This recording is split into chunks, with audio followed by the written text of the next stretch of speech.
Hola a todos, bienvenidos de nuevo a TecTuto, tu canal de soluciones inteligentes y consejos tecnológicos. Hoy comenzamos con un nuevo tutorial, cómo activar el roaming internacional en iPhone 17.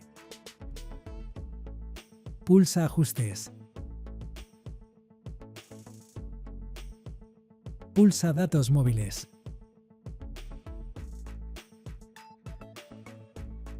Pulsa Opciones.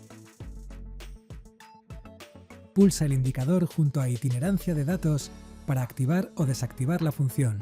Después de eso, tienes que verificar si tu compañía ya activó el roaming. Activarlo en el iPhone no es suficiente. Tu operador debe permitir el roaming en tu línea. Si tienes contrato, normalmente viene activado. Si eres prepago, debes activar roaming manualmente o tener saldo. Llama, entra en la app o web de tu compañía y asegúrate de que el roaming está habilitado. Gracias por ver este video y no olvides suscribirte al canal TecTuto.